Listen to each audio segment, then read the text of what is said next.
todos tengan un buen día. Mi grupo y yo tenemos el placer de presentar nuestro proyecto integrador. Hicimos en base al entorno familiar y el rendimiento académico. Ahora, este tema no lo elegimos solo para salir de la materia, sino que realmente nos interesaba saber de este tema y gracias al profesor Domínguez, ya hoy se lo podemos compartir. A lo largo de nuestra presentación vamos a hablar sobre 17 puntos que nosotros hemos considerado los más importantes. Estos están divididos en las etapas que hemos tenido a lo largo del ciclo, que fue los trabajos acerca de los artículos, después la producción de nuestro podcast y por último la presentación. Bueno, primero quisiera iniciar con una pregunta. ¿Cómo creen ustedes que influye el entorno familiar en el desempeño académico de los estudiantes? Bueno, el desempeño académico no solo depende del estudiante, la familia cumple un rol muy importante y durante toda la presentación van a conocer un poco sobre ello. Nuestro objetivo principal es analizar cómo la relación entre el entorno familiar y el desempeño académico de los estudiantes mediante el análisis de diferentes artículos científicos y la divulgación del contenido mediante un podcast y, como estamos haciendo en este momento, una presentación oral.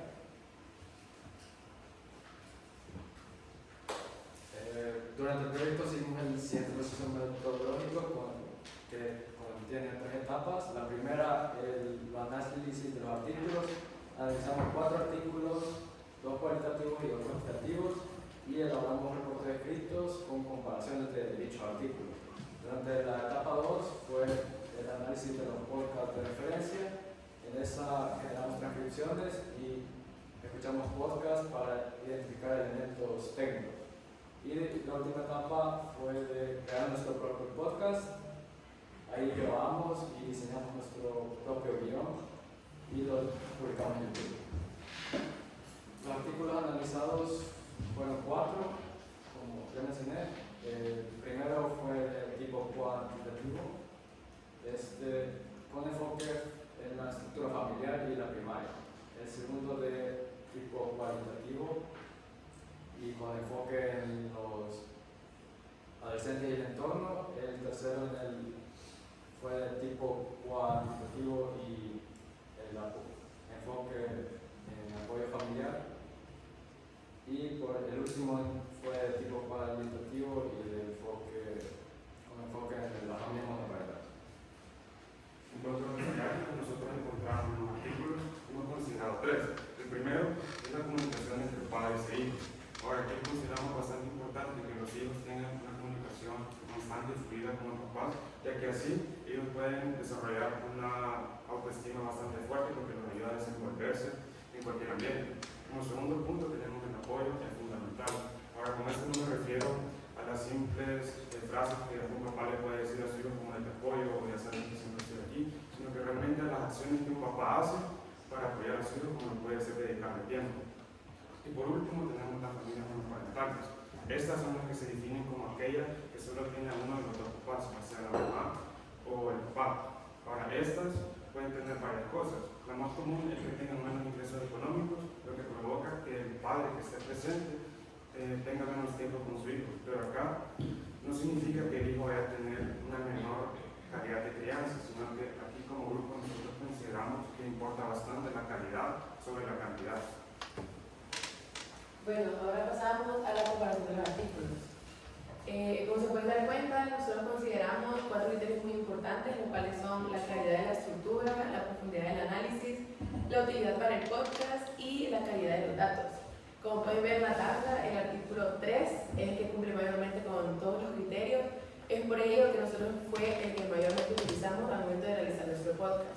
Entre las principales similitudes que encontramos es que todos los artículos nos hablaban que la principal clave es una buena comunicación. Y la principal diferencia es que, bueno, ya como anteriormente lo comentaban mis compañeros, se analizaron artículos cuantitativos y cualitativos, por lo tanto las metodologías eran completamente diferentes, ya que dos de ellos nos proporcionaban datos, tablas y gráficos, mientras que otros dos solo nos daban contenido teórico. El análisis de los podcasts referentes seleccionamos 2 podcasts. Primero, segundo, lo escuchamos activamente y luego generamos las transcripciones y por último los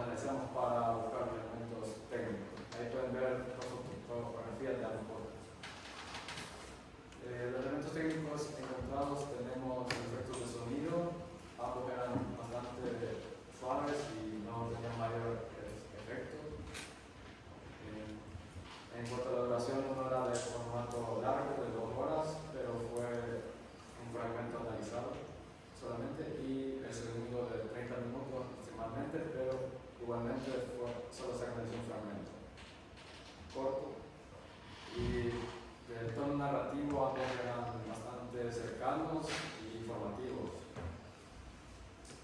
Siguiendo con nuestro podcast, respondiendo a la pregunta de cómo lo hicimos, primero recopilamos toda la información que nosotros consideramos relevante en los 4 artículos y luego analizamos los podcast referentes.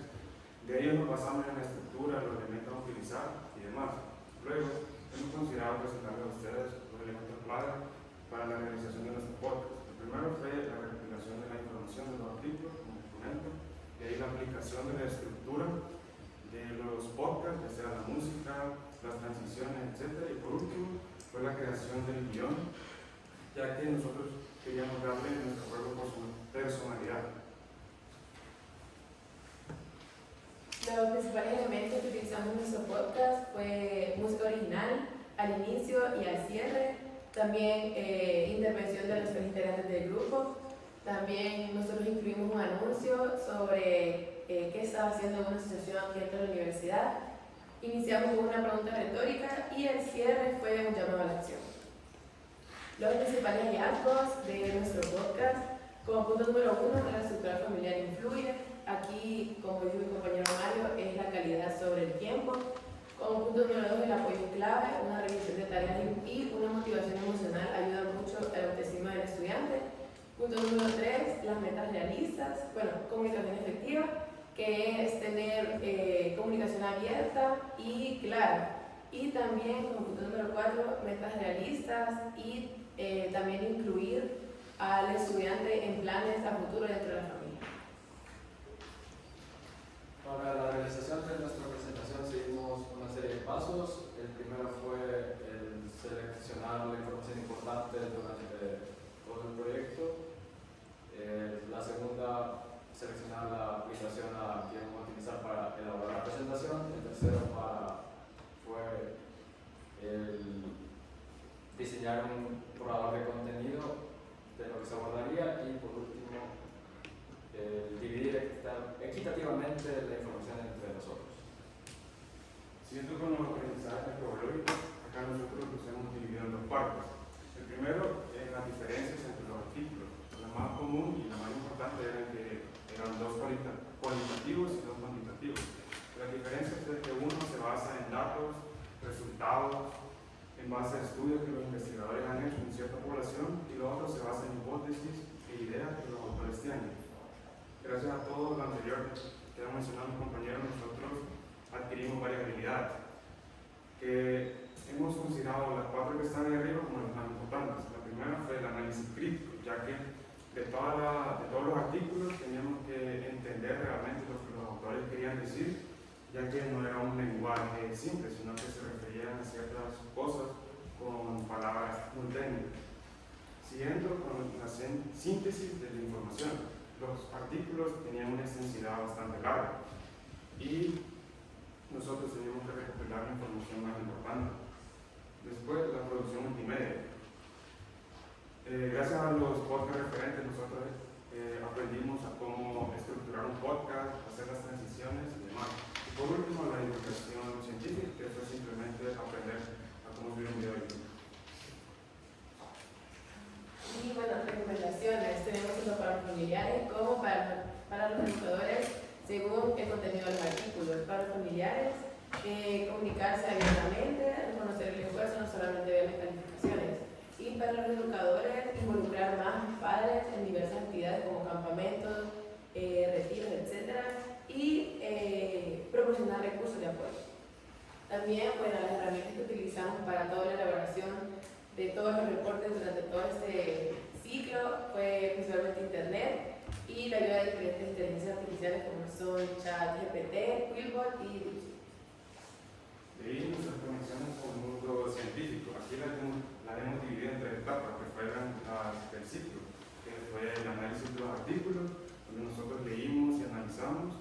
La segunda, la revisión de esto, donde nosotros recopilamos la parte más importante. Y por último, la creación de nuestro contenido, que es la creación de nuestro podcast y de esta presentación. Ya casi terminando, tenemos las dificultades encontradas durante la elaboración del proyecto. En la etapa de los artículos tenemos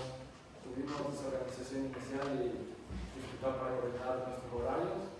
En la etapa de podcast tuvimos que seleccionar un lugar adecuado para grabar y también presentamos dificultades al editar. Y durante la presentación pues fue principalmente encontrar el equilibrio entre el texto e imágenes en las diapositivas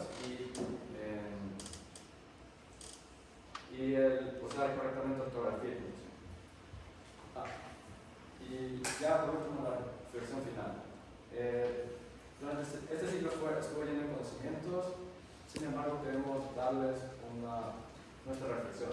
Y es que descubrimos que en el mundo científico se tiene que investigar, analizar, divulgar, crear y divulgar. Y que el conocimiento, si no se sabe comunicar, pues no sirve de nada. Así que muchas gracias y feliz día.